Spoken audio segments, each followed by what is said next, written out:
Hello and welcome back everyone to the next episode on SAP DataSphere training with me Anubhav. In our last class, we talked about the concept of working with connectivity. You have seen what is SAP BTP account, how can we connect to our BTP account, free trial account. We have set up our free trial account. We talked about Cloud Connector and DP Agent. We have also discussed about the concept of server access. How can you get a server access from Anubhav trainings to perform the same connectivity and work with our scenarios. We also discussed about connecting to Anubhav training server with the help of Cloud Connector. Then we discussed about what is SAP HANA Cloud offering, including the HANA data lake, difference between data lake, data warehouse, and data sphere. We also talked about HANA Cloud versus on-premise system. What is schema in HANA and HDI containers? We discussed about connecting to your HANA database from HANA Database Explorer tool, and we have set up everything by far. Now I'll go ahead and show you how to connect to your HANA database. You can see my database is already running in the HANA cockpit.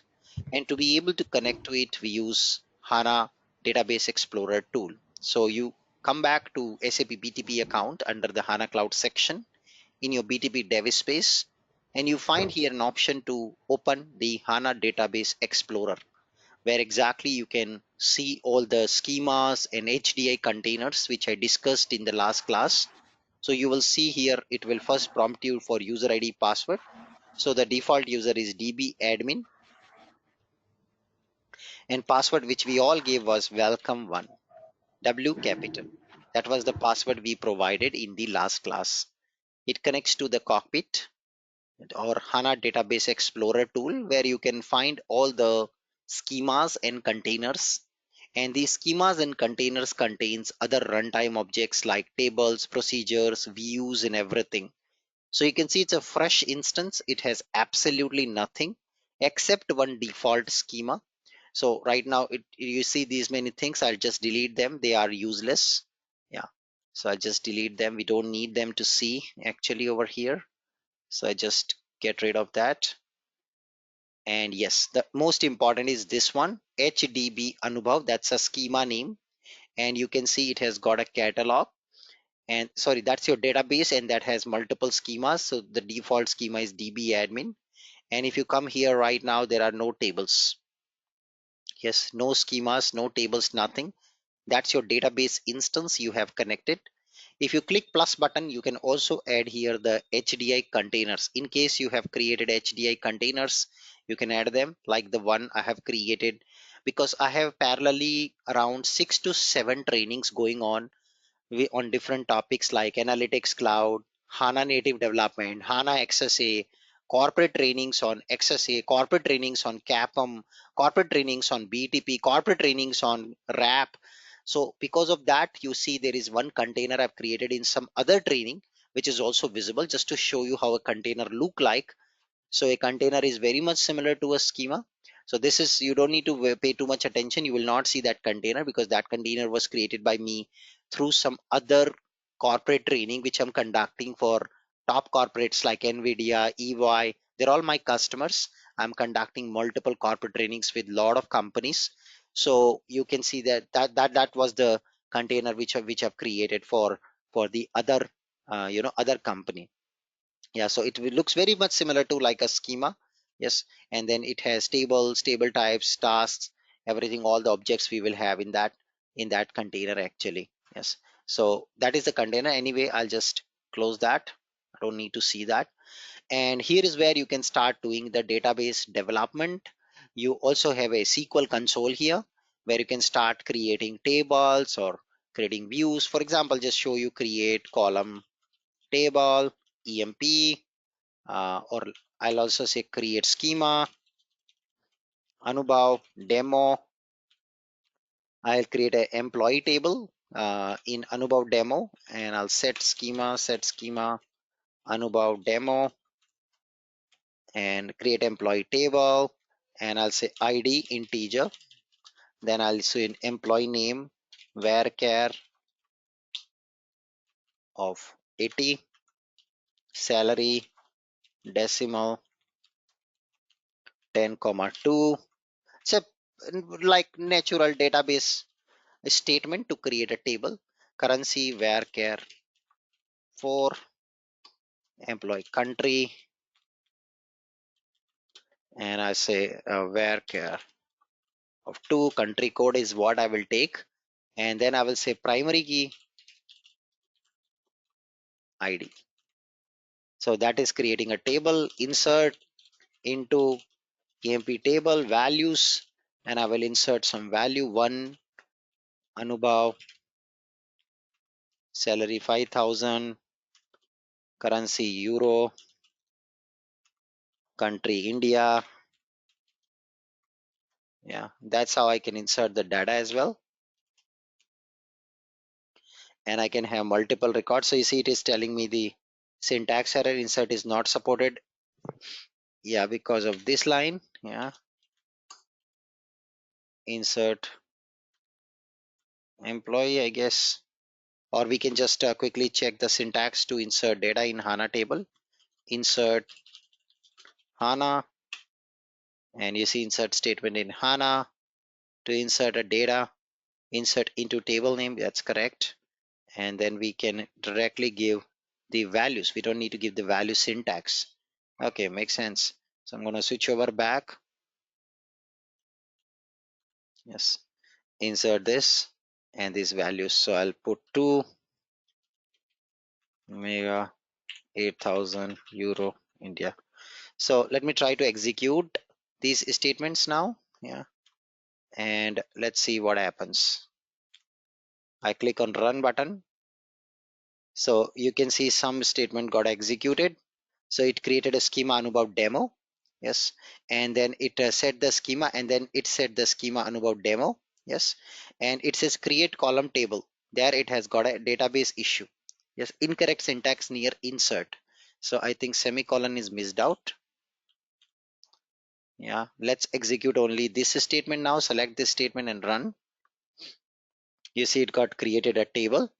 Let me select the last two statement and run.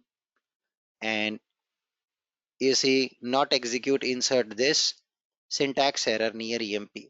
I think values we have to put.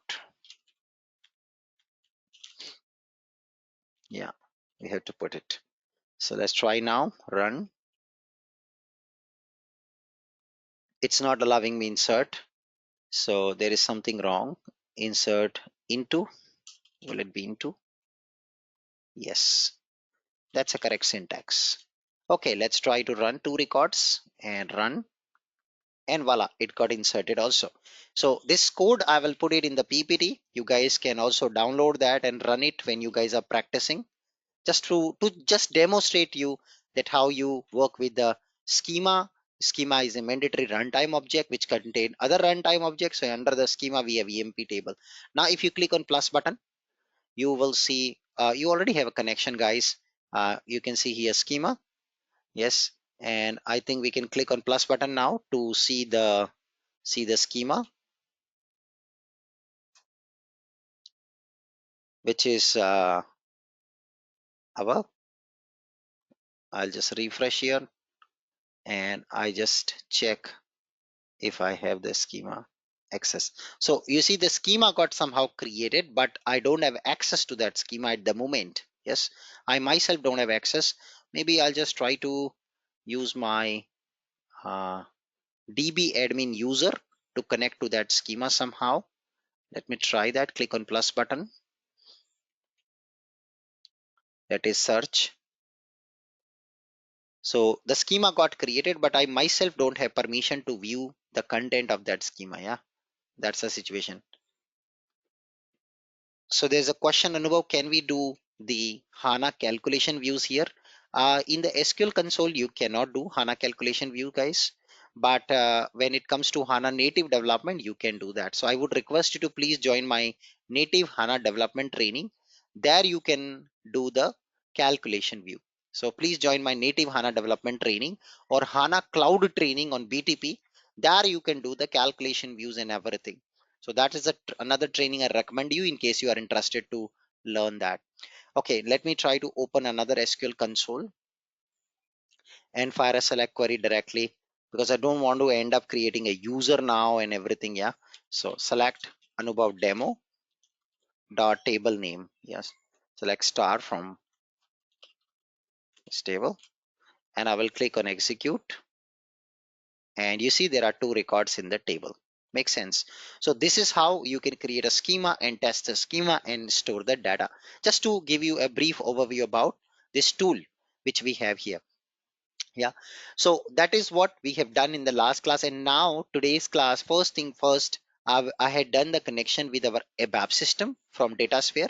But how do you now connect to this SAP HANA database? Yes, SAP HANA database from your SAP DataSphere account. Yeah. Now, second thing, let's say in case in your company you have a classic schema.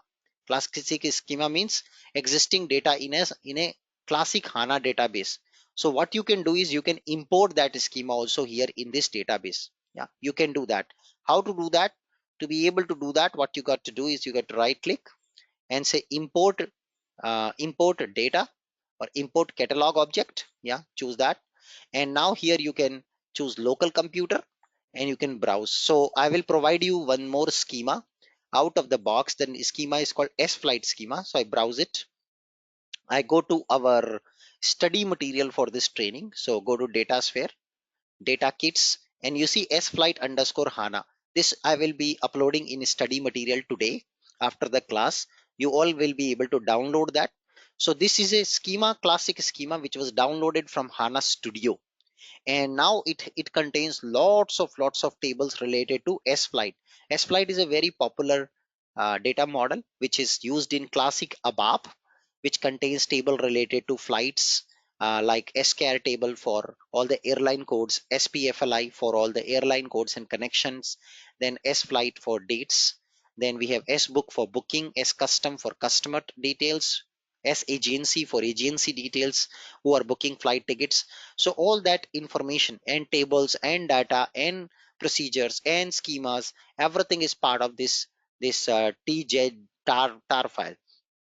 Yeah, which you can import. You see it will take a bit of time to import, but it is very humongous. It's a big schema which we can import. So any classic schema you can export from HANA Studio. Let's say in your company you want to migrate everything to HANA Cloud, so you can go to HANA Studio and say create an export of entire schema and its dependencies from HANA Studio. And once it creates this file, you can come to HANA Cloud, right click, import catalog object, and then choose that tar file. And then it imports everything from your HANA Studio or classic on-premise HANA database to HANA Cloud. This is exactly what you all can do. I will also be providing this file to you. It's a free demo schema provided by SAP for testing and learning purpose. And we can import that quickly in your HANA database, directly HANA Cloud database. Yeah, that's what we all can do. Now, moving on, let's go ahead and talk about the open questions. So I've received a couple of questions over here. So these questions I will also discuss before I start today's class. So let me put up these questions so that later on we can go and do the connection. So there are these many questions. So first of all, do we need to install and configure DP agent on on-premise system? I believe DP agent is on BTP system. No, DP agent is of course needs to be configured in a virtual machine. It needs to be installed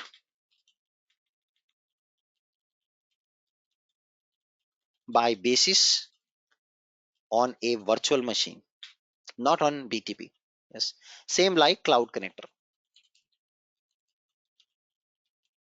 Can I use Cloud Connector instead of DP agent? No, they both have different purpose.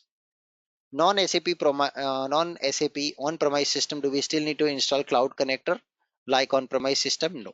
So Cloud Connector only applicable for SAP specific systems, not non-specific.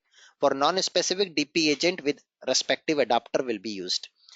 Don't you need to configure DP agent? I know pre-install BTP system, but no config changes while configuring the BTP system with an on-premise system.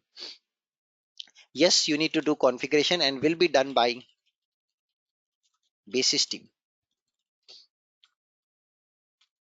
Is there any table reference SAP help site which says connection type configuration? Yes, so it is in the documentation.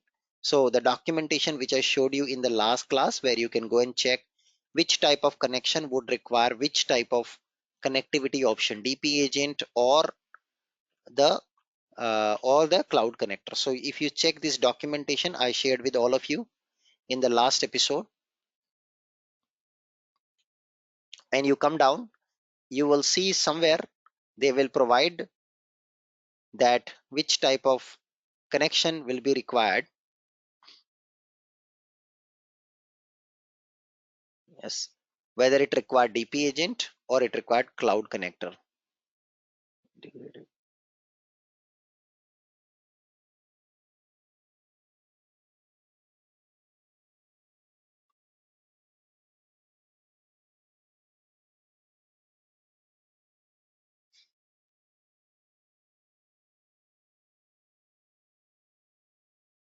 So there is certainly a table which says whether you need DP agent or not.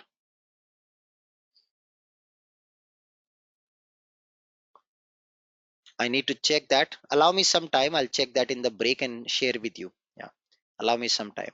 So it is certainly there. I will share with you. So that will be an open action item on me, because if I start finding the documentation now, it will take time. So yes, there is a table where we can find the details to be shared by to be shared. Okay. Is DP agent server called SAP Cloud Connector now? No. DP agent and Cloud Connector both are different things. Yeah, they are not same. Please contact your basis guys regarding DP agent. Cloud Connector I could show. I have shown it to you. In case you have your company infrastructure, give me the virtual machine access of your company infrastructure. I'll show you the DP agent also to you all with SUser ID. If you can share your SUser ID and password with me, I can download the DP agent from Service Marketplace and I can show you all how to use DP agent. Yeah. When I found search for DP agent, same as Cloud Connector, I found this statement. So I don't believe on statements other than the SAP official website. So that is something which I would be careful directly searching internet information other than help.sap.com. My client has a requirement to extract financial and scholarship data from non-SAP system, around 800 GB of data. Any advice of license cost for commercial they want to extract? So for this, you need to point one, it's not a licensing cost, it is subscription cost. And for this, you need to contact SAP directly. So there is a SAP support agent who will be assigned. It's called account manager. The moment you subscribe SAP Analytics Cloud or SAP Datasphere, a support agent from SAP Labs will be assigned to you. And you need to contact your account manager for all your account queries related to your subscriptions. So next here, without the username and password, can I upload a schema in HANA Cloud? No. You can use DB admin user like I showed. So without username password, we cannot. If there are three server dev qp, how any datasphere account will be there? So usually you have a datasphere account already behind the scene connects to the respective database, whether it is dev qp. So SAP will provide you three different URL. So you see this datasphere account URL, this one. Yeah, so this will be three URL usually SAP will provide you guys. So there will be three URL. One is this one for dev, there will be one more for quality, and there will be one more for production. Like that SAP will provide you. Okay, so it won't be one URL, it will be three different URL they will provide for dev, q and p. Roughly how many months will it take for this project? Sir, I cannot give an estimate about your project. Every project, every requirement, every company, every scale is different. So that is something which I cannot estimate. Okay. Now coming back to the HANA Database Explorer, you can see it is showing me now all the tables of the S-Flight schema. I can click on import and you see it will begin the import and it'll import eventually the entire S-Flight schema and everything for me. Yes. So this is the process of creating your HANA Cloud instance. Now, as a next step, let's learn how do you connect your own HANA Cloud instance created in SAP BTP account with SAP Datasphere. So by far you saw connectivity with the on-premise system using DP agent, but now I'll show you doing the connectivity with your company or with your HANA Cloud system with the with this. So the schema S flight have been imported. It won't again show it to you because you do not have access. You don't have a grant access for that. So maybe I can just quickly Google HANA Cloud create user and grant access of scheme. So we can come down. So we have grant statement where we can learn how to create a user and grant the permission of a particular schema to the user.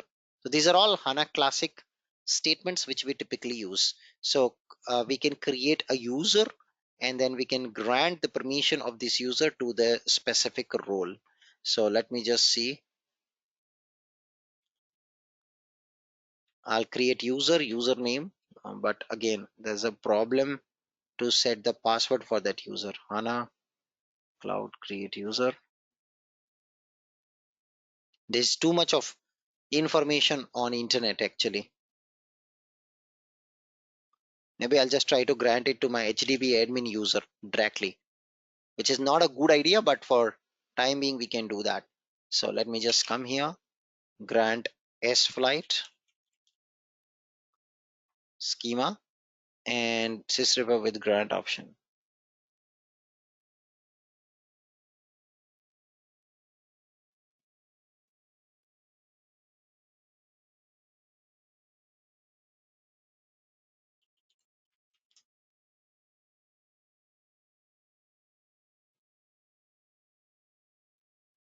Okay, feature is not supported. So means I need to create a user. Mm.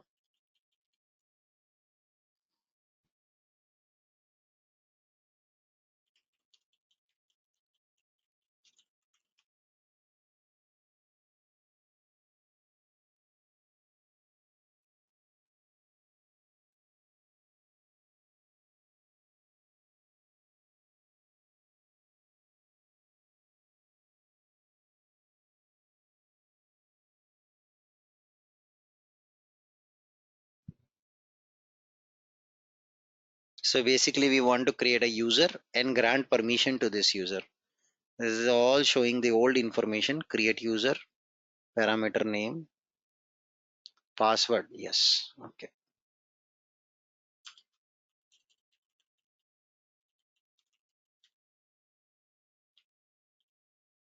Okay, let's try this last option if that works.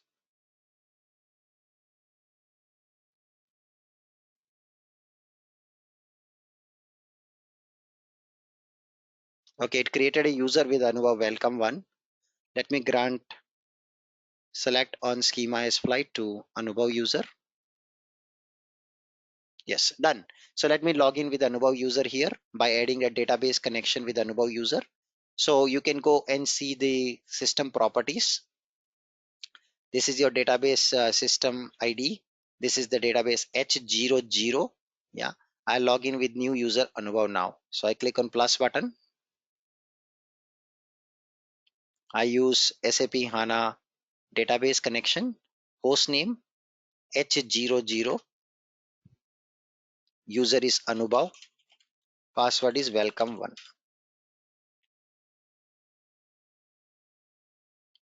So I just created a user, new user, and I've granted the permission of S flight schema to this user. Okay, it's not allowing this connection.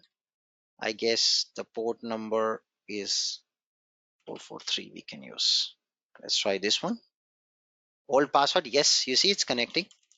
Welcome one, new password is welcome 123. And this way I can create and connect. You see it is added. And now if I go to catalog schema, you see I have got the Anubhav schema over here. Yeah. So this is how you can create a user and grant permission of this user, and you can now go to SQL and say select star from sflight schema dot scare table. That's a table gets created. You see all the data. Wow, look at that. Cool. So this is how we can quickly work with HANA Cloud. Basically all the administration work which you typically used to do in HANA Studio, you can carry out this work directly over here. Okay, let's move on now and learn how do you connect now this particular database, this HANA Cloud database with DataSphere. That's our main bread and butter. Our goal is to not learn HANA in this training. Our goal is to connect our HANA Cloud database with DataSphere. So go to DataSphere and go to connections in SAP DataSphere, and then we will just create a new connection. Click on create, and you see there are a variety of connections. So if you come down, you will find SAP HANA connection. What is this connection can be used for? Data flows, remote tables, and replication flow. All three things we can do with this connection. So I choose that. It asks me what type of database it is, cloud or on-premise. For cloud database, you need a cloud connector. You see, cloud connector is mandatory because it's on-premise. For cloud database, no cloud connector is required. Let's put the host name. Where do you get that? So go back to HANA Database Explorer, right click and say properties. This is the host name. Copy that, come back to the data sphere and paste the same. Port number is always 443. Always, it's default. It's HTTPS port. Username, you can use dbadmin, or you can use the user I've created, Anubhav, with welcome 123 as password. So we just created a dedicated user, Anubhav, for the connectivity from outside world to this database. Yes, perfect. That is it. I'll take a screenshot of this, and I will put this screenshot also in the PPT of our training material. So you guys can go ahead and accordingly follow the same. So I'm going to come back, put it here. And in this, of course, you need to put your host name, username, and password. Let's move on to the next step. I give a business name to my connection. So I can say HANA Cloud Anubhav. Yes, Anubhav underscore HANA Cloud. Click on create connection. This will create a database connection. Wow, there you go. There you go. Anubhav HANA Cloud connection is ready. Connecting to your SAP HANA Cloud, your personal SAP HANA Cloud. Great. Great, guys. So last class, we talked about how to connect your company S4HANA system or BW system. Today's session, we saw how can we connect our SAP HANA Cloud system, which you have created on your own, which could have your own schemas, own containers, and connect to that. And now you can utilize that connection to create your views and use also the remote sources. So for example, if I go back to data builder, I want to quickly create a graphical view for testing and learning purpose. Just to check if my connection is working smooth, I go to sources. Under the connection, you will see all the connections which you have. So this is our HANA Cloud connection. If I expand that, I can see different schemas, and I can now see my S-Flight schema. Fantastic, Anubhav. Wow. I can now have all the database tables with the data set. I can import the table. So let me import SCAR table, which contains all the airline codes. And now the moment I'm trying to bring in the table, now since this table is outside my system, outside my DataSphere system, what DataSphere is telling me? DataSphere is telling me, would you like to import this table to your SAP DataSphere? Yes or no? That is what we are doing. Yes. Wow. Cool. Cool, guys. So now what we will do is we click on import, and it will start the import. You see, it is currently showing a sign, warning sign. It is currently being created in repository. So it is creating a skeleton of the data. It's of that original table from my HANA Cloud to my DataSphere system. And you see, It's been imported. Now Anubhav, will it also bring the data? No, it will just bring the skeleton of the table. The data will be fetched on the fly through the connection, which means if your connection is shut down, then your data will not import. Okay, moving on. Once we got the SCAR, let me bring the S book table to get all the bookings, or let me go, let me get all the S book table to get all the bookings. Import also. It does a inner join. It automatically identifies the join condition as well. You see, this is also getting imported now. And now we can do a small analytics about total booking per airline. Yes, how much total booking was being done per airline company. Yes, that I want to do. So you see, it has got all the data in the view from different tables. I will just use the car name, which is the airline name. Yes. So I will be using that. Let it bring. And you see here the join condition, it has connected based on car ID. Fantastic. Automatically it identified the join condition. Now I go to my view, and maybe I'll just add a projection here, and from the projection I will just only keep few properties. I don't want to keep everything, so I will just exclude everything. Just keep the car ID, car name, and total booking amount is what I need. Rest all I don't need anything. I just want to build a quick insight about what is the total booking per airline I have.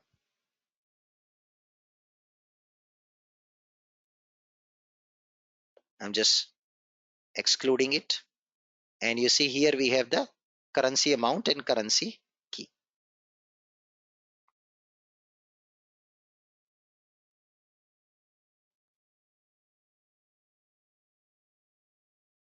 Everything I'm excluding from my projection.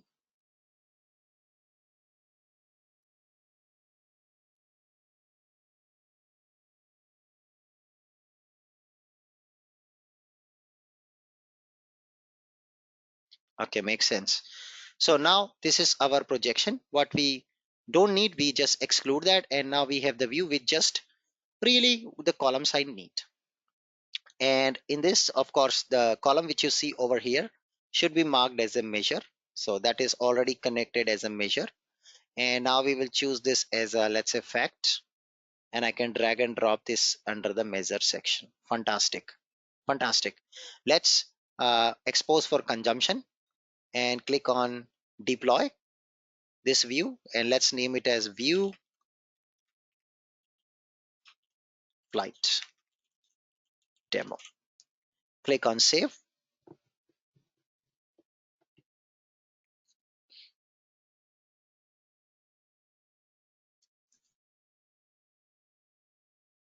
And straight ahead create an analytic model to consume it in SAP Analytics Cloud.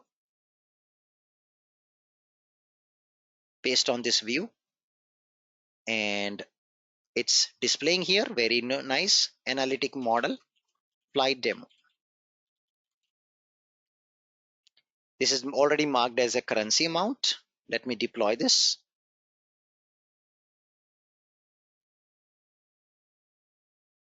And we're just good to go. Cool. And it's the time to go to SAP Analytics Cloud. And in SAP Analytics Cloud, basically, you will be able to now build a dashboard to show how much total booking were being done for each airline company. Wow, that's amazing. That's amazing. So I go back to story. I go to canvas page, optimize design experience,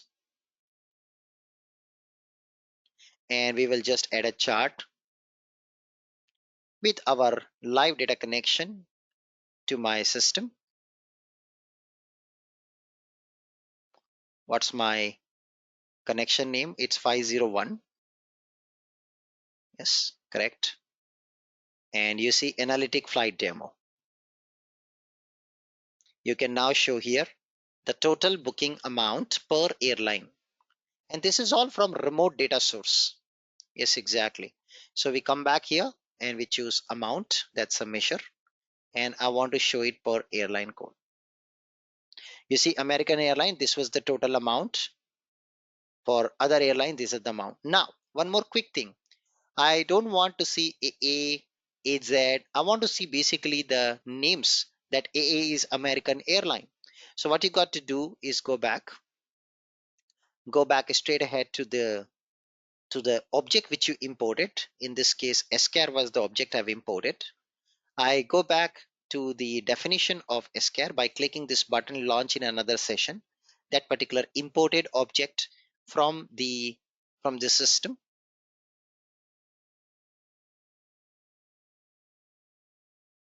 And I will decide the category for this as a dimension.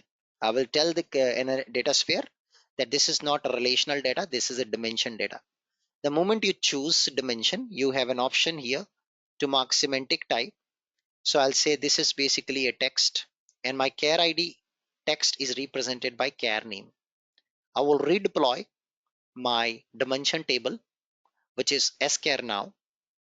So the metadata information gets updated. It still doesn't replicate the data from HANA Cloud. It just adds, enriches my data model, my replicated table, my remote table definition with extra bit of property. Yes. Once the deployment is done, you can see deploy. I will switch over back to story and refresh over here. It is not reflecting immediately. I don't know why, but ideally what should happen? It should automatically show me the texts.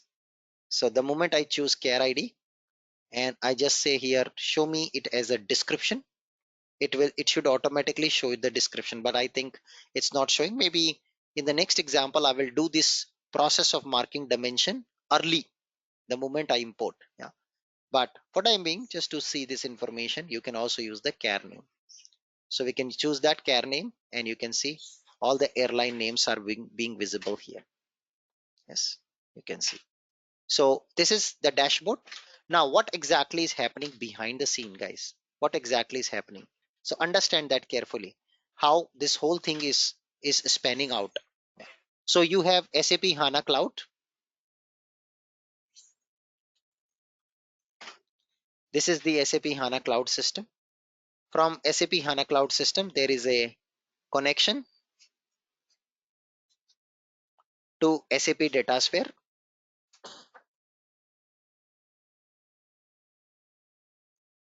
And from SAP DataSphere, there is another connection to SAP Analytics Cloud. So in the SAP HANA Cloud, we have S-Flight schema.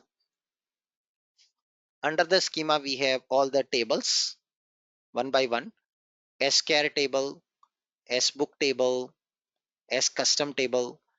These tables are present in the HANA Cloud. So the moment you try to use this table from the remote source, so this is basically your remote source. Yes. For a data sphere point of view, if you're looking, your eyes are here. This is your eye. If you look at from your eyes like this here, then for data sphere perspective, it's a remote source. And what happens the moment you use any component from remote source, any table from remote source, it needs to import. Sorry, it needs to import. So it is actually importing your remote source definition, SCAR and SBook table. Now remember, the data is still not imported. The data is originally there in cloud system, HANA cloud system. Only the skeleton is imported to make the join, projection, and then the view, and then the analytic model on top. Yeah. Same thing will happen in analytic cloud. When you use this analytic model now in the analytic cloud, again, the data is not imported. Only the skeleton, only the definition is imported where you build the charts. So ultimately, when you run this story here, system will contact DataSphere. DataSphere will contact HANA Cloud, and the data will be fetched on the fly. An exchange of data will happen. Now, this has a drawback. The first the first problem, the first pain point in terms of performance. Now this can affect performance. At times the student come and say, Anubhav, in my project we are using remote data sources and we are facing real performance problems. How do we solve this problem? So the first bottleneck of performance is here. The data is being moved on the fly between the HANA cloud to DataSphere. This is the first bottleneck of performance. Yes. The second bottleneck of performance is data is moving from DataSphere to SAC. This is the second bottleneck of performance. So this is the performance problem. I have it. Yeah. So these are the reasons why you have the performance issues. Multiple performance issues can be because of this. Yeah. So the first performance issue is this one, and the second performance issue is this one. So to avoid the first performance bottleneck, to improve performance, what you can do, you have imported the remote data source, but you can also say, I want to, I want to bring the data also. I want to bring the data also. So you can transfer this data. Yes. So currently the data is coming from the remote source in a online mode, in a live mode. But I don't want that to come on the fly when my report runs or when my dashboard runs. I want this data to be completely replicated. This is called replication of data. So complete data, I want to replicate from HANA Cloud to DataSphere. So the data remains in the DataSphere, and from the DataSphere, it will be displayed in the SAC. In the SAC. This is what I want to achieve. Okay, this is what I want to achieve. So to achieve this, we have options to do replication. So let's talk about now quickly virtual data access. So currently the whole data access is virtual. Virtual means, a virtual data access means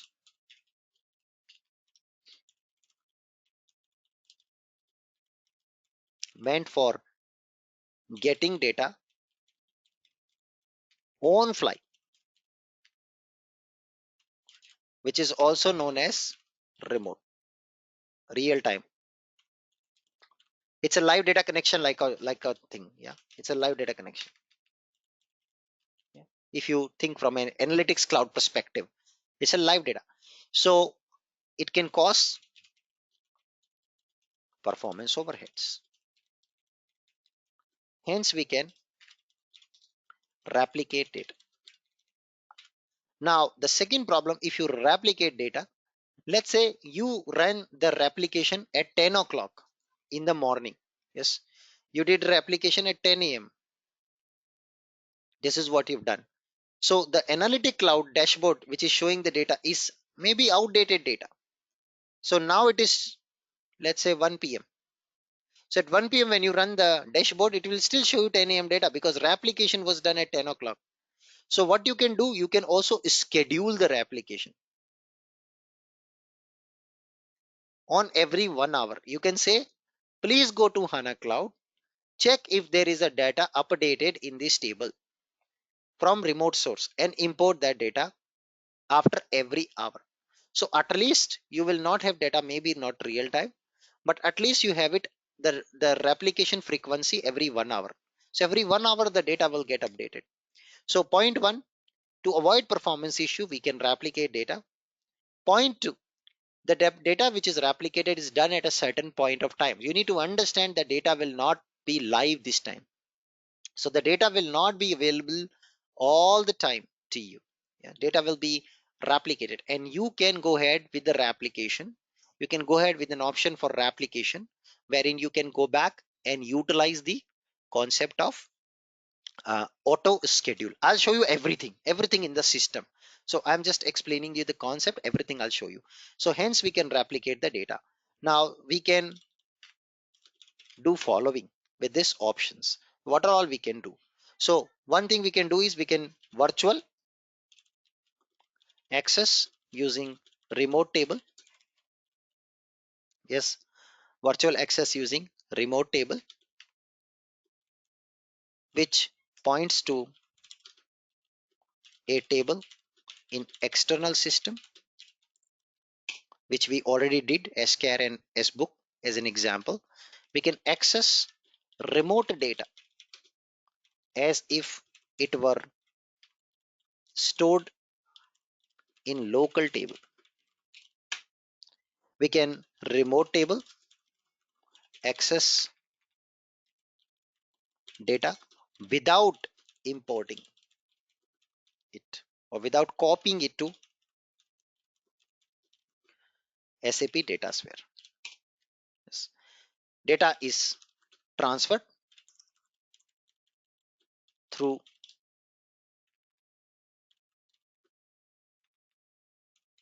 network each time a query is executed.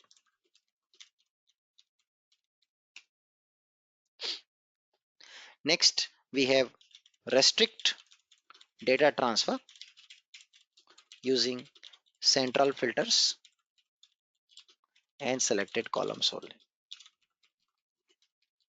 Now, one more interesting thing, look at the how smart DataSphere is. So let's say you are building a dashboard. Yeah, let's say you are building a dashboard, and in your dashboard you have created here two columns. So in your dashboard, you went to use your dashboard, and what did you do in your dashboard? You went to your dashboard. What is happening? Yeah. Okay. Yeah. So went to your dashboard, and in your dashboard you are just using the care ID and the amount. Yeah, care ID and amount.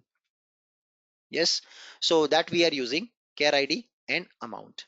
Now what is happening is, since you are importing only these two columns, basically the system will go to DataSphere and it will inform I only need these two columns to display my dashboard.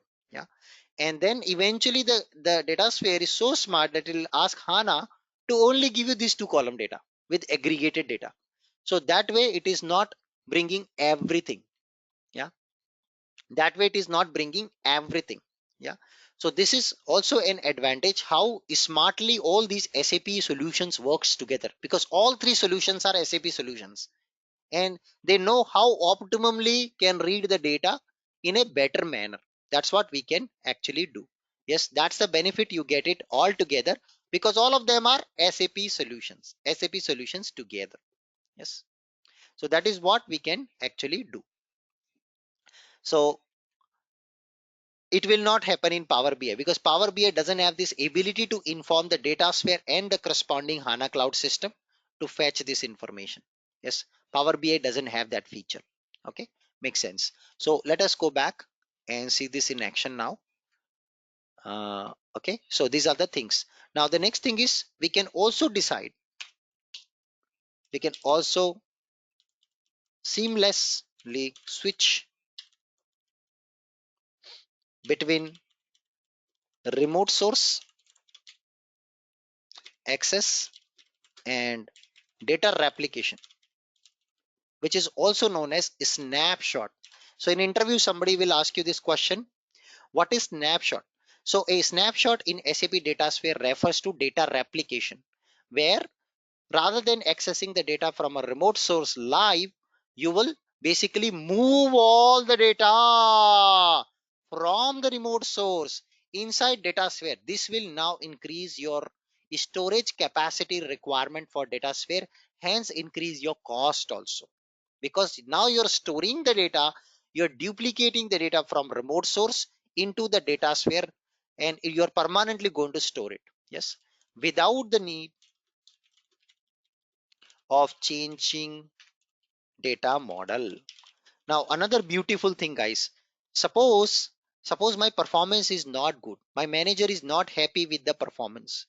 What I can do is I can go to SCAR table and I can tell DataSphere that since this table is being hit again and again and it is taking a lot of time to bring the data from HANA cloud to SAP DataSphere, I would want you to please replicate all the data in DataSphere and keep it in data. Please take a snapshot.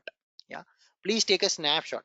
So you can go back and you see here we have remote settings and you can just click this button and say load a new snapshot.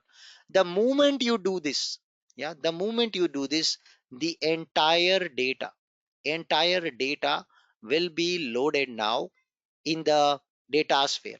The entire data will be loaded in the DataSphere now. That's what the system will be doing. Okay, that's what the system will be doing. So the entire data will be loaded now from the remote data source into the DataSphere snapshots. I click this button and you see it is replicating now entire SCAR. So no matter it has billion record, trillion record, it is going to start replicating that. Yeah, It is running that now. So you will see the status in a second. Available. The moment the status is available, which means all the data from your remote source is now replicated to SAP DataSphere, which will then improve naturally your performance. But the drawback is point one, the data is not live as it was before. It will be based on the snapshot timing. Point two, the data requires storage now in DataSphere. Your DataSphere need more storage requirement in order to store the data. Yes, that's what we need to do. So you will see in a second, it is just still replicating. You can just refresh here to see the status. If it is, because it's a small table, I know, you see it's done. Now, the second thing I told you about the scheduled replication, that, it should schedule. So you can come back and you can say schedule. So, hey computer, please start a schedule. Yes. Or you can give an expression also. Yes. Or you can go to simple schedule like Outlook. Every hour starting now, starting 12 o'clock, maybe in the midnight, from this date till 31st December. Yeah. 31st December of this year. Please start replicating this data on every hourly frequency. Yes. What is the time zone to learn? Local time zone. Yes. If you want to pause, you can just pause, else you can continue. So the moment you click on the create button, what will happen over here? It will start replicating all the data every hour from the remote data source to SAP DataSphere directly. Wow. That's amazing, guys. That's amazing. So all the data every hour it will be starting. So remember, this data is never real time, but it is near real time. Hence, it will improve the performance also for your company. So this is what you can do both for ABAP base or any of the systems which I showed you the connection. You have to click the I button, find out if the data replication is supported or not, and then you can schedule the remote data replication. That's what you all can do. That's what you all can do. Makes sense. Makes sense. Cool. Cool. Yes. So this is what you can do. So now we can take questions. If you have any questions, please feel free to ask. So can we filter the data while replicating? Yes, definitely you can do that. So you can define the filter condition while replicating the data. So right now I did not, but I'll show you the next step when I import another table. That time I'll show you how can you define a filter. So please wait until the next exercise. Yes. Don't we have a replace option? Sir, there is no replace option here. Yes, there is no replace option. I don't want a snapshot, but I want to replace every time it's replicated. It's by default mode is replacement. Yes, the default mode is replacement. Yes, I'll show you that also. There are multiple things. We just started this topic. There's a lot to come on this topic about the replication. Yeah. Okay, so on that we have, let's take a quick break here. And on the other side of the break, we will begin with the replication example. One more example, and then I will also show you taking a snapshot example where you will study and learn about the concept of how to do the replication and what are the different settings like filtering, like replacement, truncate, all the things which you are asking me here. I will explain all of that in the next exercise or next example. So we take a break and come back after a short break. All right, everyone. We will take questions towards the end only now because it is wasting a lot of time in the middle and it is disturbing the flow of the class. So I will request you to please park your questions till I complete the topic and allow me to complete the topic first so that most of your questions will naturally get answered. Okay. Having said that, let's get started now. And our next use case is basically to learn how to first replace our existing tables from the view. Can we replace them with the with the remote sources or not? So answer is yes. Let me switch over back and go to the view which we have already created earlier. So you can also come here and check the type of the object and you can filter only the view object, for example. Yes, so it only shows you the views. It will be easy for you to find the corresponding and respective objects in a easy manner. So in our session by far, we have created this sales order view in the previous episode. I switch over to that. And I also remember one question asked by you in the last class, Anubhav, what's the use of this already added connection by SAP. So if you look at that, SAP have, so this is a Anubhav HANA Cloud connection I have created, but there is also a HANA Cloud connection provided by SAP for learning and training purpose, right? So if you expand that, it contains a schema called DWC demo schema. This is schema it contains. It's a free schema provided by SAP for learning and training purpose. So if you expand that, you will also find a sales order table in this schema. So what I will do is I'll just come down and I will pick up that sales order table and replace that table over here. You see, instead of this table, I'll put sales order table. So I'll drag and drop over here the sales order table. You see, import and deploy. Yes. So actually I did a mistake. Let me just come out and open that object again. So I should do replacement, not join. So we come back to the sources connection, HANA Cloud and DWC demo. And we have the sales order. So we have the sales order table. I drag and you see the moment you're dropping, it's showing multiple options to choose: union, join or replace. So the default is join. That's why last time when I drag drop, simply it used the join. Now I do replace and you see here it is telling me to replace this table. Would you like to import this table? Yes. So what I usually do is I just put a R before this. R will tell me that it's a remote source table. That's original source of this table was a remote source. Yes. It also may stand for replicated table. Yeah. So usually I do that. So I import now and you see it is telling you mapping. Mapping means earlier the table was created by a Excel sheet. In Excel, these are the column names. Now the new table which we are bringing from remote source. So these were the column names in capital letter, and these are the columns which are coming from remote source. Now you see, yeah, remote source. So all of these remote source columns will now be mapped to the Excel sheet imported table which we did earlier. So if this mapping is not proper, so currently it is based on data type, it is automatically mapped based on names and everything, but in case if it has issues, you can yourself map it. Click on replace. So this is the advantage of connection which is provided by SAP already in the data sphere. So even though you will not do the exercise which I taught you today, creating your own HANA cloud instance and connecting it, you can directly go ahead and use this HANA underscore cloud connection which is provided by SAP in datasphere for free for learning and training purpose. It also has the S-Flight schema which we use today. Yeah, so that you can do. Now moving on, you can go and check the warning here. So it says that some column have the length bigger. This is just a warning. We can ignore that and we can deploy. So what happened now? Deploy anyway. What happened now? It is replaced your table on sales order data from a remote table. Now earlier the data was coming from DataSphere, but now the data will come from remote source from this DWC demo. That is what the system has done. So this is one way.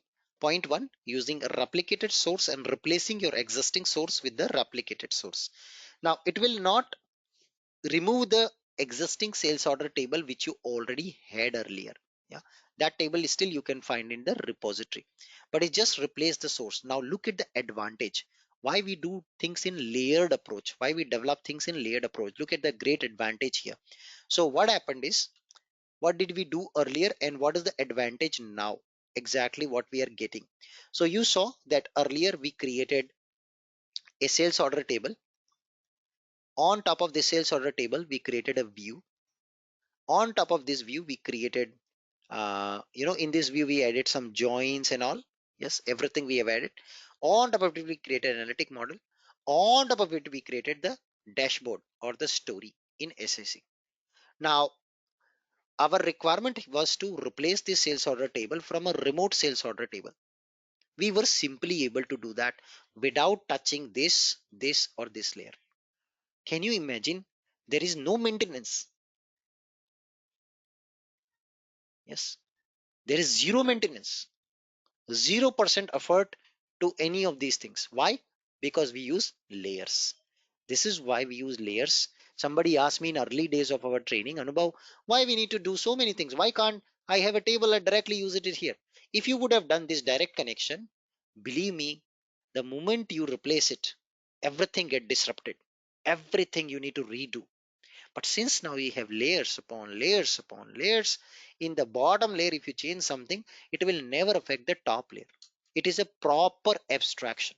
It's a proper zero maintenance, guys. Zero maintenance. This is the power of design or layered approach of development. Now, coming back, this was one example. And now we got our view deployed. You can data preview the data here. You click this button and you should see the data from sales order remote source. So this data will be fetched live from that HANA cloud connection provided by SAP for learning and training purpose. So now you should see the data from remote source. Yes. So delayed data viewing. So it is basically taking a while to connect to the remote source and getting the data because of performance reasons. Yeah. So what it is telling, if it is too slow, what you can do is you can perhaps go and replicate also if you want. Yeah. That is what it is telling. Okay. Moving on. Now what next I want to do. So first we saw as exercise, we replace our local table with remote table with zero effect on anything. Yeah, that was our first thing.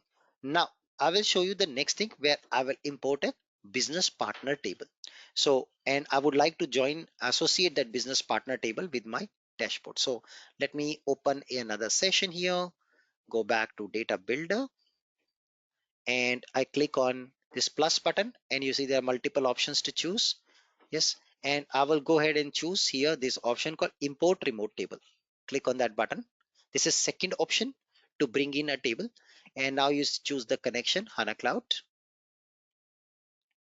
Next, and we will choose HC demo schema present in that HANA Cloud demo system.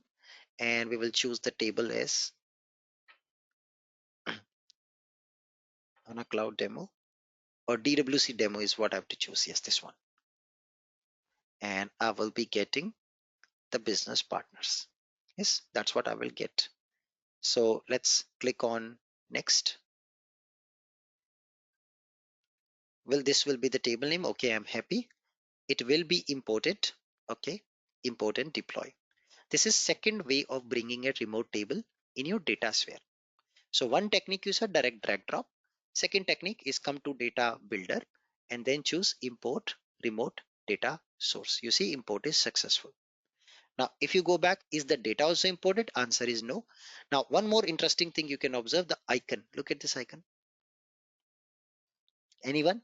Can you tell me the difference between this icon and this icon? Anybody? Are you able to make a difference? What is this icon indicating? This icon indicating it's a remote source table. You see the arrow icon, which means the data will come live from remote source. You see remote table, remote table. Yeah. Now I come down to the business partner. You see this icon, remote table. So let's open this table.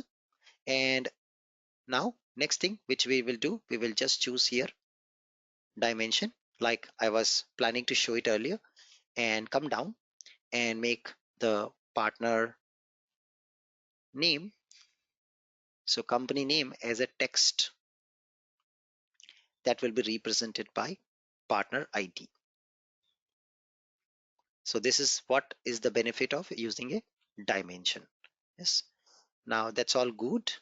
We have partner ID displaying company name as a dimension now, which will be having special significance in analytics. Now I will also want to improve performance, so I can change the source also. I can change connection also if I want. I can also now load a new snapshot. So that will now replicate all the data of business partner to my data sphere. So let it replicate the data. You see direct replication completed. It was very quick. It has replicated all the data in SAC in DataSphere now. So this is our remote table. So I'll save it.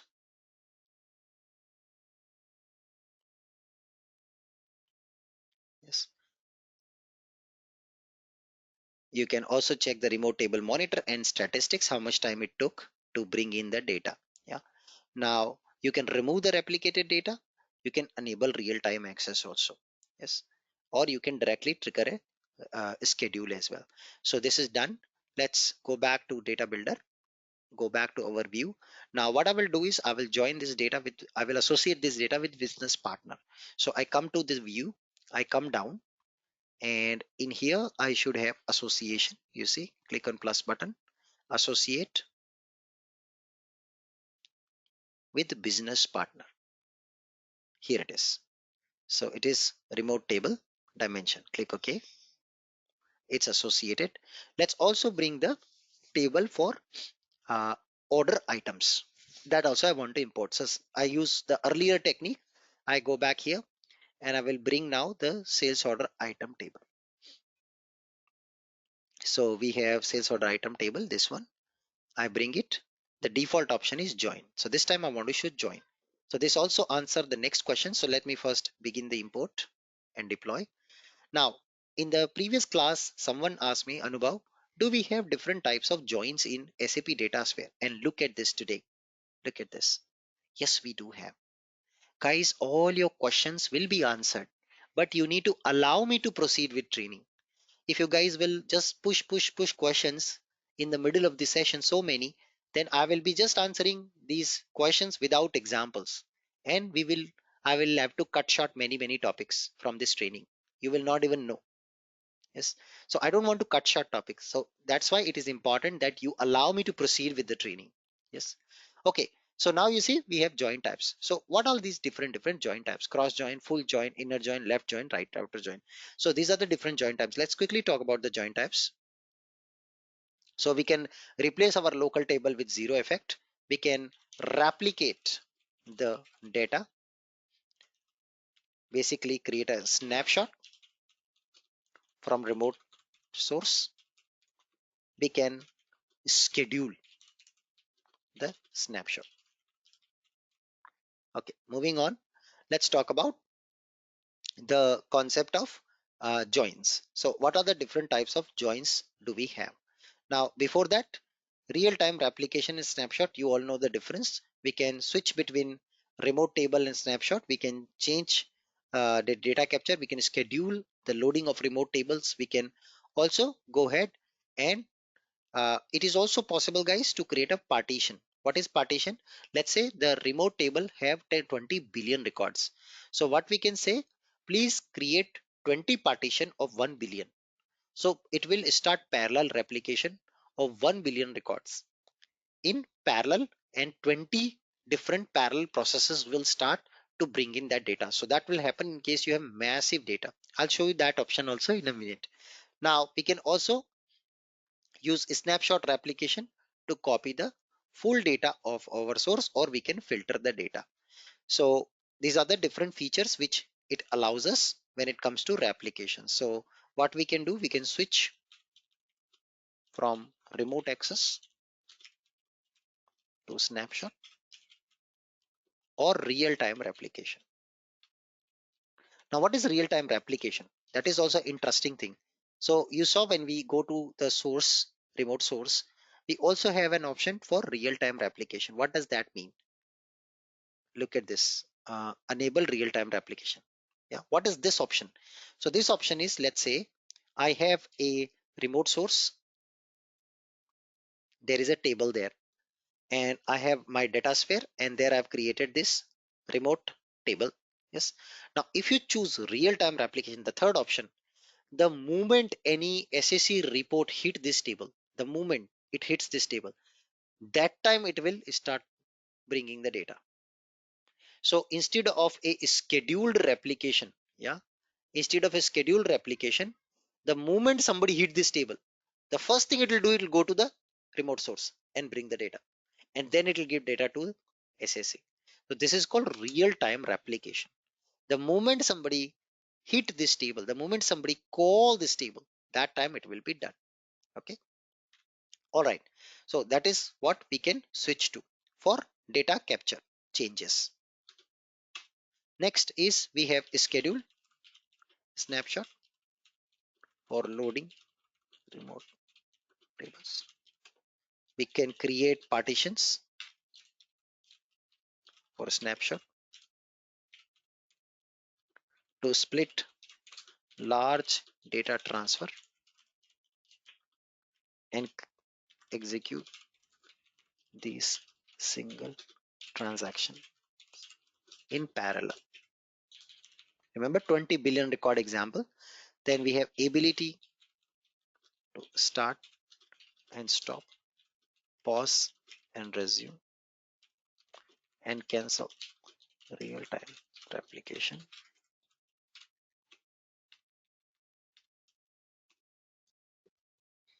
We can also use a snapshot replication to copy full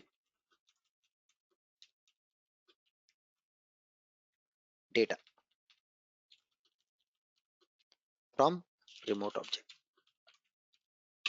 So on successful import, usually you will see the status is available. Yes. Currently refresh frequency is blank because I have not scheduled anything. Yes. Now let's now talk about basically using the joins. So what are the different types of joins? So more or less you see broadly, these are the two options. We have virtual access and persisted or snapshot. So in the virtual access, the real time or virtual data access, it leaves the data from leaves the data in the source system and access remotely when needed. So all the data remains in HANA Cloud, and whenever we need it, it will be accessed. No upfront movement of data. Federation is supported across various sources and hyperscalers. So this concept is also known as data federation. Data federation means the original data remains in original system. That is called federation. Persisted, single time replication. You can have real time replication up to date data, which means the moment you hit, it will first copy, then it will show the data. Second, materialize views, update snapshot using automated scheduled data loads, schedule in task chain. So these two things also I will show you later point of time. Now coming to types of joins. So we have inner join, left outer join, right outer join,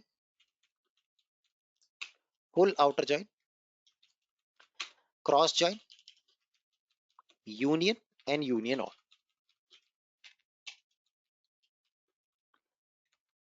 What are these options? Inner join, it will compare the data based on join condition, and all the matched data will be loaded. Only the matched data will be loaded, rest all the data will be discarded. It will left outer join, it will work like inner join, plus the data from left side table which does not have corresponding right side data. So left side table which does not have corresponding right side table data will also be loaded. That is left outer. What is right outer? Work like inner join plus the data from right side table which does not have corresponding data on the left side will also be loaded extra. That is left outer join. So let me just quickly also explain that with a easy diagram. Yes. So I'll go back and draw it. So I think we know that already. So if table A and table B, so this part is your inner join, the common data records. Then you have left outer join A and B. So of course it will work like inner join. Everything will be fetched which is common, plus all the data from the left side table which is not matching right side table record will also be fetched. So this and this will be fetched. Then right outer join and opposite A and B, inner join, and all the data in the B will be fetched. Yes, this is your right outer join. Now what is full outer join and what is cross join? So full outer join is basically a combination of left and right. So let me better show it here. Yes. So now you have full outer join. In the full outer join, basically it will be A and B, this, all the records in the B side table which it doesn't have corresponding A side record, all record in A side table which doesn't have corresponding B side record will also be fetched. So basically this is full outer join. Then what is a cross join and what is union and what is union all? Let's talk about that. So cross join is basically a cross product of table. It's a multiplication of matrix.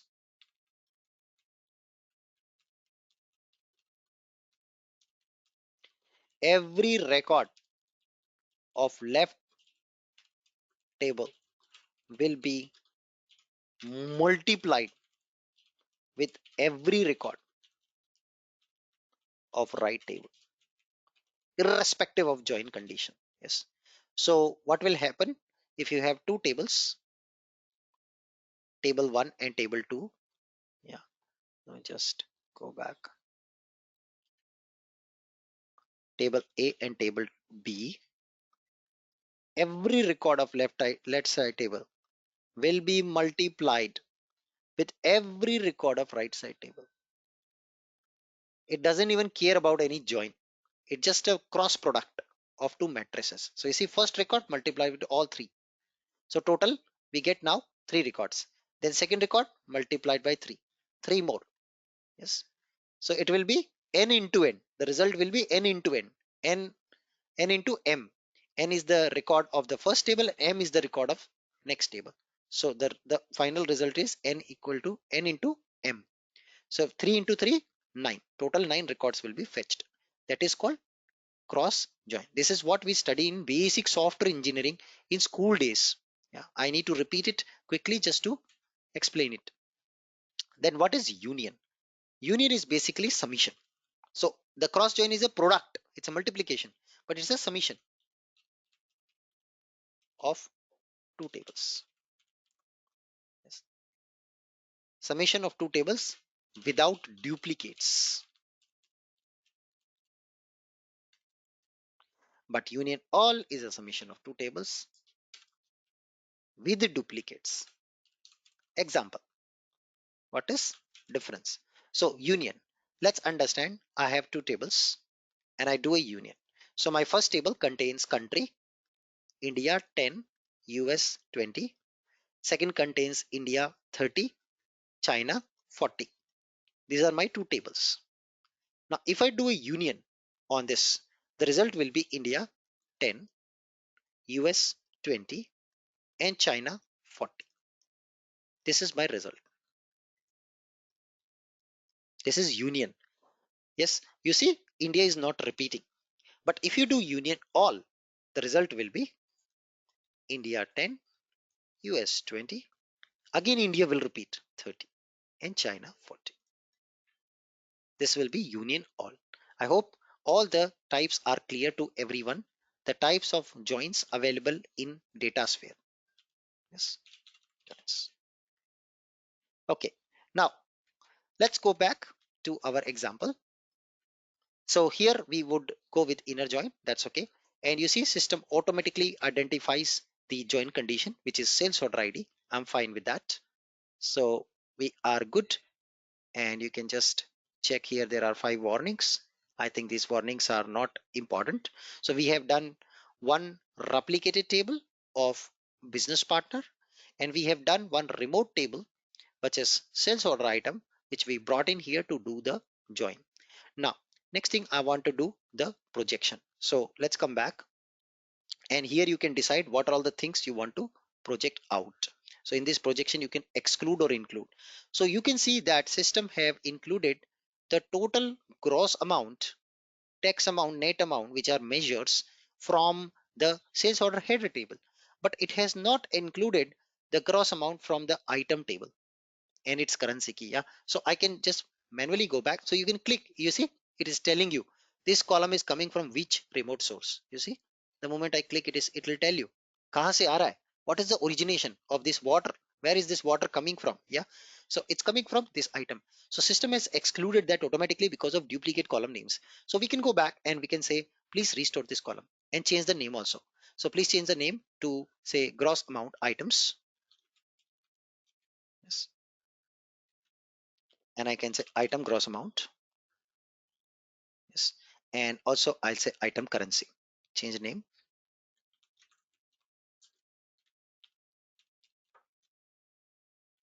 Yes, and we will add that restore column.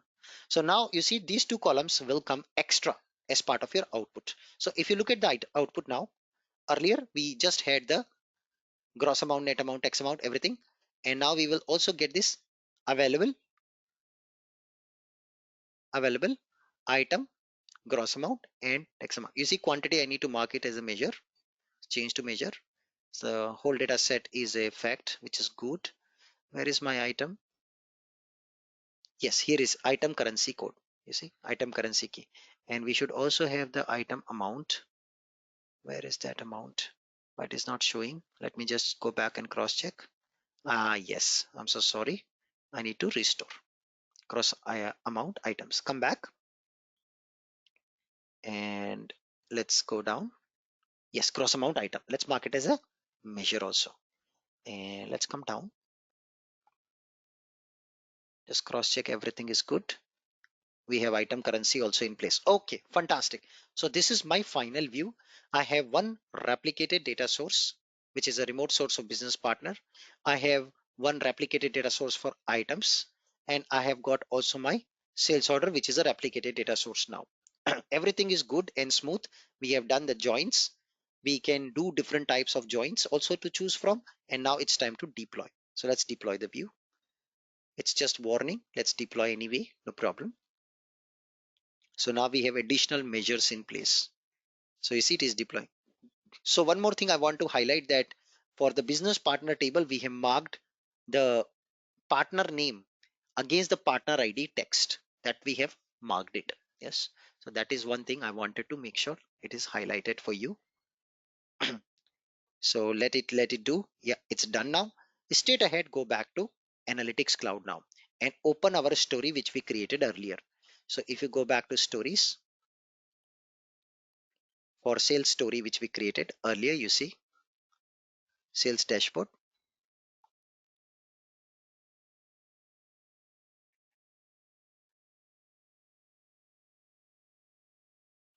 Yes, we can go for edit.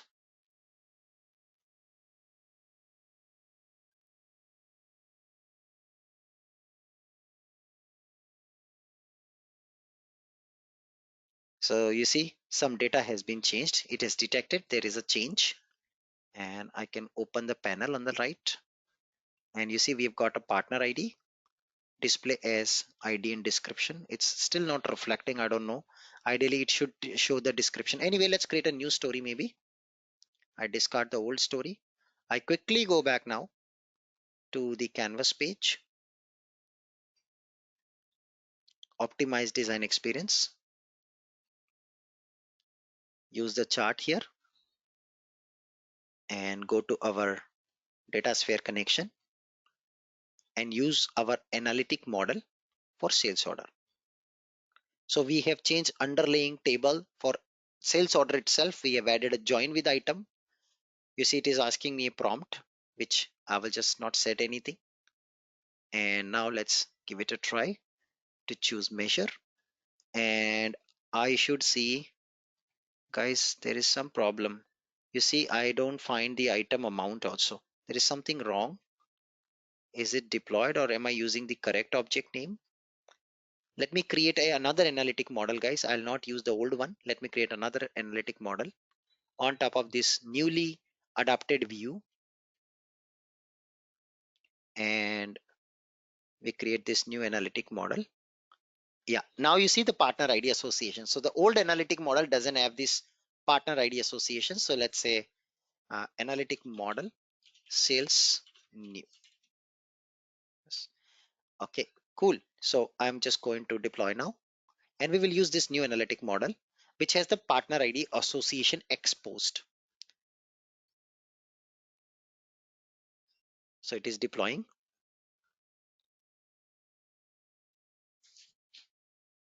This also have the items amount. That is a important factor I wanted to show today or use today.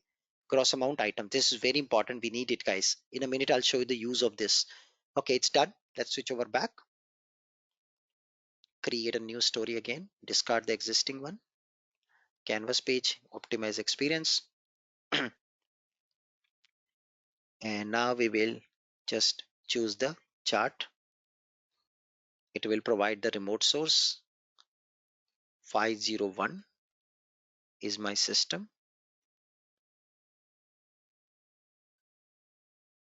And I'll use the new model. Now watch out the benefit.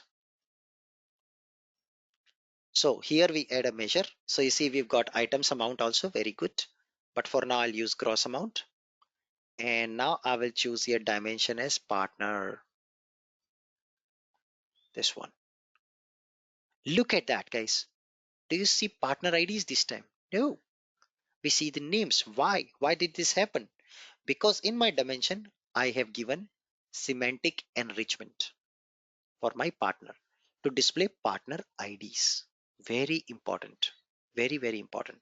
So this is the first benefit which I wanted to show, making a dimension and enriching your dimension with extra bit of text properties. So user will see meaningful text rather than IDs. Now, next thing I wanted to show is add another chart.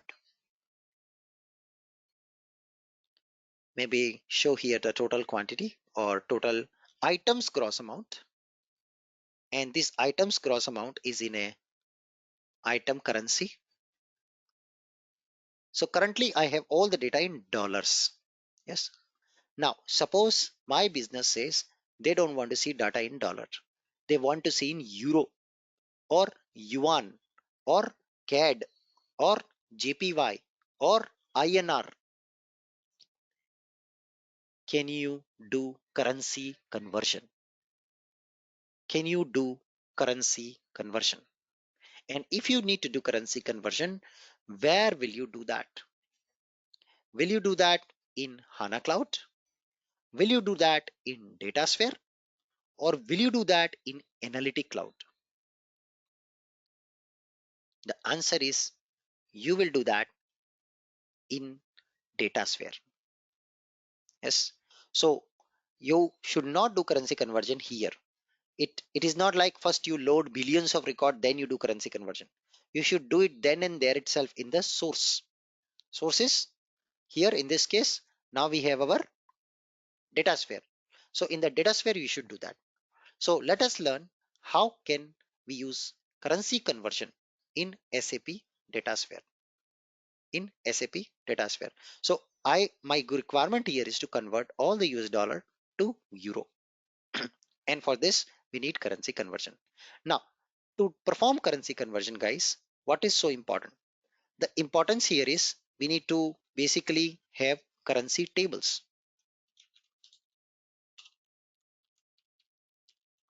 We need to have currency tables. What is a currency table? A currency table will contain currency rates. So currencies are changing every single second. They are being traded in an exchange called Forex exchange. So let me show you Forex rates. So today the market is closed because it's a Saturday. But usually if you go to any of these websites, they will show you live exchange rates. You see the chart of US dollar versus euro, how fluctuating it is. It is traded like in exchange. These are called Forex exchanges. Like the same way your silver, gold, share market, they are being traded. Currencies are also subjected to trade. They trade every single second and the price will fluctuate. So the rates are not fixed. The rates and the type of conversion depends on requirement to requirement. So usually in SAP S4 HANA system or your BW system, you have the rates maintained. Important table is TCURR, TCUKY, TCURC. These are some of the important tables where we maintain currency keys, currency rates, currency rate fluctuation, rate types. Lot of these tables, we maintain this information. Now, the problem is this information is available in S4 HANA system. In DataSphere, if you want to apply currency conversion from USD to Euro, you need this information. You need this information in the DataSphere. Okay. You need this information in DataSphere, right? To be able to do this, we need to replicate now all the currency conversion. This topic nobody will teach you.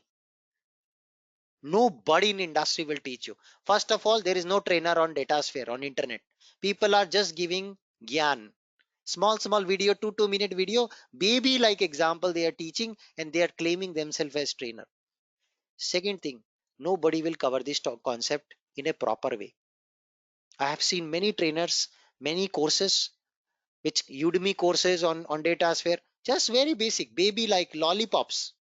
Nobody will teach properly these complicated examples, complicated things, because they need live connections from these real systems, which we did in our last class. There is a question today, Anubhav, what's the use of S4HANA connection you did last class? Now you see the benefit. Today you see the benefit now. So what I will do now, in our BW system, which we connected last class, I will bring in all these things in my DataSphere. This is first thing. If you planning to do currency conversion, that's a first prerequisite. First prerequisite without which you will not be able to perform currency conversion at all. So what you got to do is you got to perform, in order to perform currency conversion, all the rates tables needs to be imported in DataSphere from your BW system. We did this connection already. Now, first of all, this step includes two steps. First, you need to bring the table structures. You need to bring all the table structures. Whatever tables you have, the currency tables from SAP system, those structures you need to bring here, first of all. After the structure comes, we need to run the data flows, which will bring all data from these currency tables from BW to DataSphere. So this will also give you a glimpse of what is data flow. The name itself tells a lot. Data flow. Your data is flowing from one place to another. What is the source? BW. What is the target? DataSphere. Yes, that is called data flow. Data flow. Let us go ahead and see this in action. I'm going to switch over back. I come back here. And now what I will do is I will just create here. First, replicate all the currency tables from my BW system. So remember, my connection is already in there, which we created. If you've not created, please do so. If you do not have a system, kindly contact my team to get a system access so that you can also learn all these things. Now coming back to data builder, click on plus button, and now at the bottom you see currency conversion views. So at the moment you see I don't have anything related to currency conversion here. Nothing. Yeah. There is no currency table. There is no currency view. You see, nothing is there. Now I'll click on plus button. I say currency conversion view. Click on that. It shows you all the tables. You see, TCURV, TCURX, TCURN, TCURR, TCURF, TCURC, TCURT, all these tables which I was telling you, plus all the views related to these tables, plus all the data flows will be created automatically with the click of a button in DataSphere. Now click on create. You see, currency conversion objects are being imported. So that's the power of your S4 HANA system, my friends. We all created this S4 HANA connection, which is what doing this job. And in just few seconds, watch out, you will get all the currency tables created in DataSphere. But that is just an empty skeleton. The tables will be there, but the rates maintained in the table will not be imported. For that, you need to then run a data flow. Yes. So is the deployment of objects is successful? Let's come back to data builder again. They will be deployed in your current space. Yes, only within your space. So suppose you are using a space finance. Yes, you are using a space finance. They will be deployed in your space, guys, in your own space. So you see, when you come here, this is your space. So all the currency conversion tables will be deployed in your current space. They will be in your current space. They will not be shared outside your current space. Very, very important. So let's go back to data builder. And now you see the number of objects are 43. It has drastically increased. And at the bottom, when you go, look at that conversion factor, currency codes. So there is one is a table, one is a view, table, view, table, view, table, view, currency text, currency places. Yes, everything has come. Now, one more interesting thing, what it did is it also brought something called data flows. What is a data flow? A data flow is nothing but it allows now to replicate or bring the data. Yeah, bring the data from your remote system to currency tables. So let me search for data flow. It's not displaying. Why? Let me just check again. Ideally, it should, guys. Let's check. So it should also bring all the data flow. I'm wondering why it didn't bring the data flow. So basically, if you look at this currency table, let me open one of the currency table, currency codes table. So go to this table. And if I try to look at the data of this table, preview the data, please. Ideally, it should have data. If it has data, very good. I think data flows are not needed. But what I saw in one of my system, in my company system, you see, there is no data now. Yeah, there's no data. So tables got replicated. They got brought in here, but the data is still not there, guys. Yes. In order to perform currency conversion, you must have to run the data flows. You must have to run the data flows. Let me see why data flow did not come. Ideally, it should have brought in the data flows also. Let me just, I got you guys. I'm so sorry. There's a mistake I've done. You see, I choose source as manual. I should choose source as, yes, our BW system. Now you see, it will bring tables. It will bring data flows. You see data flows. Wow.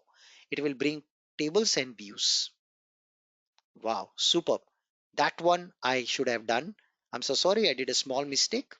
So what you need to do is, in order to bring all the currency tables in DataSphere to perform currency conversion, you need to go here, click on currency conversion views, choose your SAP BW system connection, and you can see it will bring all the tables, remote tables, views, and data flows. Click on create.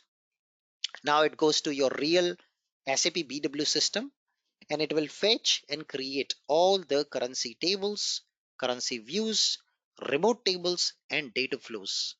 When you execute the data flows, the data will flow from original BW system to SAP DataSphere, so that it will enable you to perform the currency conversion in SAP DataSphere. This is a very, very, very important activity. It's a prerequisite before you perform currency conversion. Yes. The goal here is we are trying to convert all the amount which is currently in the default USD currency to Euro currency, or maybe to any other currency for that matter. That doesn't matter. Understand the concept. Currency doesn't matter here. What matters is concept. So you see everything is deployed now, and I should get some data flows. So let's go and check. Yes, you see data flows. So let's filter only data flows. So it has got 1, 2, 3, 4, 5, 6, 7, 8 data flows. Superb. Let's run one by one. Yes, we can click here. We can run the force data flow to replicate the data for this particular table. You can also run them parallelly. Maybe go to another session in the another browser session, and we can search for data flow. So we can go to currency code names. Let it load. The system is a bit slow, and we will be just running them, these data flows quickly. Yeah. So I think we can also run from here directly. No, it's not showing an option to run from here. Anyways, we have to run it one by one, my friends, by going inside each of the data flow to start flowing the data from the BW system to the DataSphere tables. So you can see I'm just trying to open the data flow which was created over here. And then we will be importing all the data via the data flow into the system. So it is still just running up. So this is a prerequisite to perform currency conversion. If you not replicate these objects in DataSphere, then system is going to give you an error the moment you try to do currency conversion. Yeah. Okay, guys, the data flows are slow. We can also basically trigger all the data flows together by data integration monitor. You can go there and you can go to the flow monitor, data flow monitor, and you see all the data flows over here. Yes. So you can click here and you can click the run button here. Yes. So you can say run. This is another option. You see it's running now. Wow. So there it is not opening this data flow. I don't know why. It's taking some time in data builder, but you can see I can run one by one. All the data flows you need to run by going to the data integration monitor. So you see they are running now, which means what they are doing, they are going to BW system and they are bringing all the data of these currency rates from the BW system to our DataSphere system. And once the data gets imported, we will be ready to perform a currency conversion from dollar to euro. So let's go ahead and execute. You can see all the data flows are running now.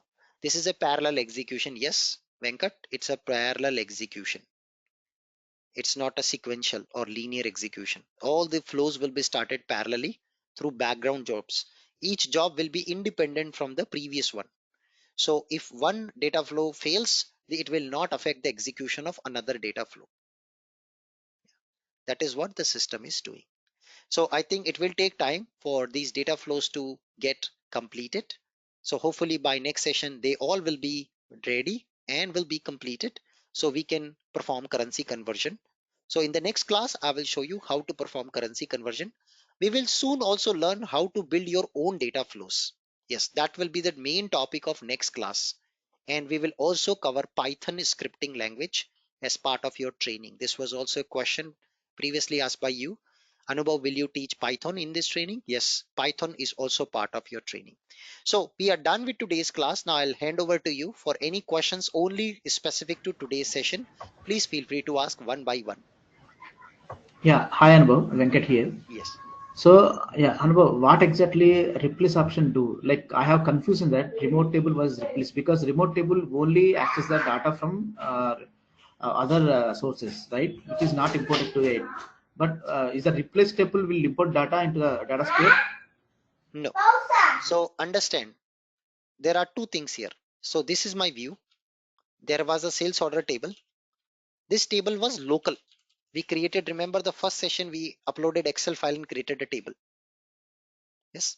And there was this view. This was our setup. Now I say replace. Replace means I don't want to take data from local now anymore. I don't want to take the data from local. I have a HANA cloud system. Okay. I have a HANA cloud system. In this HANA cloud system, I have a sales table. Now I want my view to take data from this sales table, not from the local sales table created using Excel file. So what I did drag and drop, and then I choose replace. What it did, it has replaced my local table within the data sphere with a remote data table sales. So it did two activity. First, it copied the skeleton of this sales table into data sphere here. And then it put this sales table instead of local sales table as a data source. So now this view will start taking data from this HANA Cloud sales table. Is this clear? Yeah, yeah, clear, clear. So And it one more replaced thing. in the So view the source of data as my remote source, and it also replicated the skeleton of the table in DataSphere. Now, if you are not happy after this replacement, if you're not happy with performance, because the data is every time transferred over the network from the HANA cloud system to DataSphere. Yeah, this is the system boundary. If you're not happy with that, what you can do, you can ask SAP to go and also copy all the data. That is called snapshot. So now the next step is to improve performance. You can say snapshot. A snapshot will then bring the data also in DataSphere. And then you don't want a snapshot to every time go manually every day, click snapshot, click snapshot. You don't want to. You can schedule the snapshot that every day in the morning 7 o'clock, please take the latest data from HANA Cloud and put it in the DataSphere. So these are the multiple activities. This is what we did in today's class. Yeah.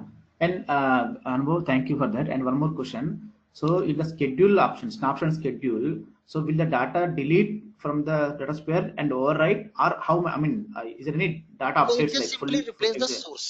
So it will never override the local sales table will Okay. remain in the local sales table which you have, that will remain somewhere in the data sphere.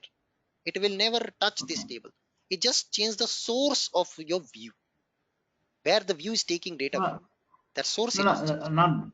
not that question. So when you're doing snapshot or schedule the data from the source to Oh, data sphere, uh-huh. so the data mode is a full mode or delta mode. So either we can do delete the data and load again. So this type of techniques do we have in the data sphere? Yes, we do have. So we have option called truncate, Okay. delete, or replace. Three options are there.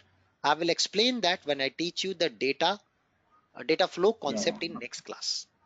Please wait Okay, for got that it. Yeah, till that session. yeah, sure. Okay. Yeah. So Anubhav, this concept looks like SLT concept with native HANA, right? Start, stop, replication, whether it will Yes, delete the yes, data or overwrite. yes. Yeah. Next question. Anamika has a question. For one table, only one data flow can be there, right? Yes. Correct answer. Please wait for data flow questions. It's part of tomorrow's class, guys.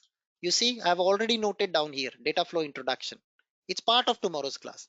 Please park your question related to data flow. If I start this topic, are you guys all ready to extend this training 2 more hours? I'll do data flow today itself. No. There are a lot Tomorrow of is questions fine. coming on data flow.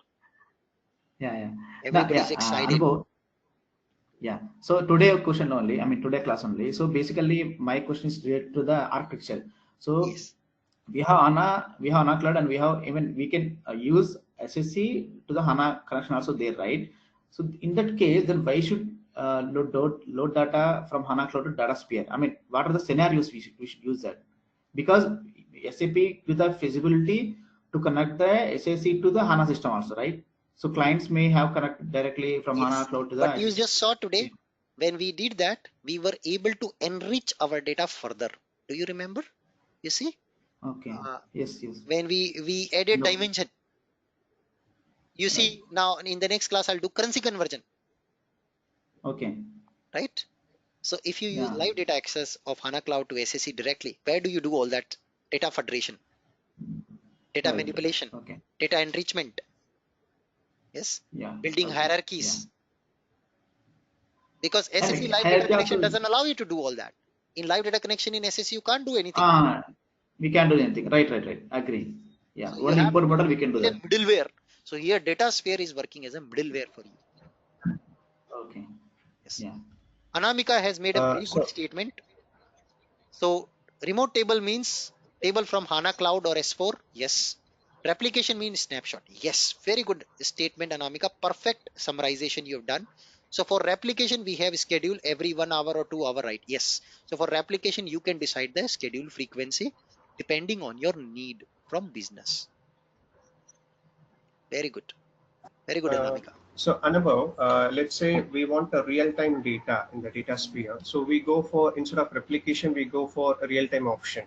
We have it right in the data sphere. Yes.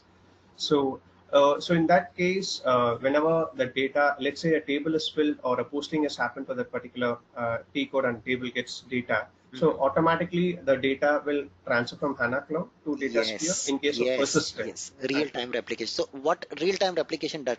It will behind the scene. I'll tell you what is happening behind the scene. So this is your HANA cloud. This is your data sphere. Data sphere will constantly polling. Hey man, do you have any update?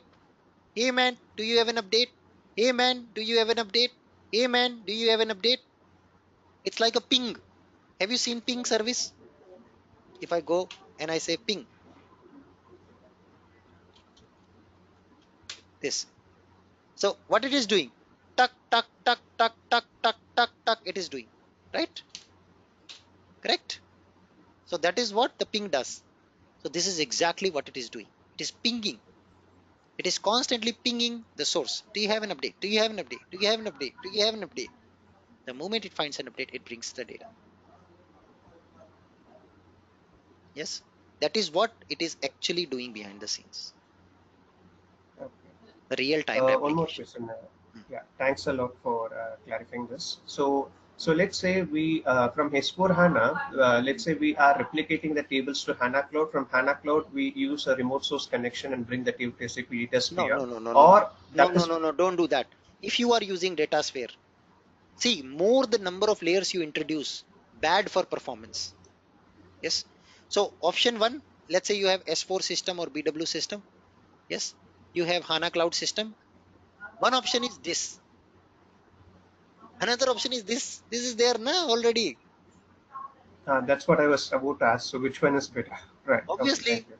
this is better because less layers in the middle, right? See, if you have to Yeah. go A to B, but if you have to stop at C, yeah, A is your home, B is your airport. But if you have to pick your friend in the middle, what will take more time? This or this? Obviously, if you pick your friend in the middle, that will take more time to reach to airport. If you take a direct cab to airport, you'll reach faster to airport. Simple, right? Thank you. Yeah. Yeah, Anubhav, Venkat here again. So, Hmm. for example, in HANA Cloud also, we are using a table from remote only, okay, from other source. Yes. Okay, so yeah, so can we bring the data also in the data sphere? Yes, that also you Because can in do. HANA Cloud, But in HANA Cloud, then you okay, have to do a lot of things. You have to also configure DP agent. You see, in HANA Cloud, there is uh, no rocket science. HANA Cloud also, you need to do a lot of activities. Why you want to do that? Whereas DataSphere is uh, already giving you a direct ABAP connection. Na? Ultimate goal is right. No, DataSphere. Na? no, just, So in here, yes. if you come, you again have to configure adapters. You have to configure Hmm. DP agents in HANA Cloud. Okay, Yes, you have to then bring a source. Then you need to uh, create a user provided service. You need to access it via container. Then you need to expose that service. Lot of stuff you need to do, guys. Don't do that right. overhead. DataSphere is already giving you connectivity option. Yeah. So because some clients like they want to use as it is, right? No Because problem. due to If some the local requirement is like maintenance, this, then you don't have a choice. yeah. If Yes, requirement is like yeah. that, requirement is forcing you to use it, you don't have a choice. Non-SAP sources also same process, guys. You have to use some adapter or DP agent to bring the data from non-SAP sources in DataSphere. Okay. So don't worry. Anubhav, regarding this table fields replacement, Hmm, it has chosen automatically to replace all the fields as the technical IDs or yes. same between the table. Yes. So, what if at all there is any change in the fields, or can we forcefully map it with the source and Yes, you can map the it, local but table? remember one thing, when the replacement happens, even though you forcefully mapped it, if the data type doesn't match, the activation or deployment will fail. Okay, right. So So it's better to you create have to, local structure with the same field yes, names and data types, yes, and then it yes. will be automatically mapping. The moment And can system we create identify more that than will one in? truncate your data, system will not deploy. System will fail the deployment. Deployment is equivalent to activation process in BW. The moment you activate, and if that Okay, is a disruptive change, system will fail the activation. all right. So while we are extracting this conversion table from BW, Hmm. so is it like same where we replicate tables in BW, like write to source system and replicate global fetch global data conversion table. Yes. So it is indirectly fetching data from cloud to BW and from BW to data center again, right? Yes, sir. They're using the existing routines and whatever all that replication Correct. to ODB to use that as a source. Okay. Yes, sir. Thank you. All right. Thank you, everyone. See you in the next class.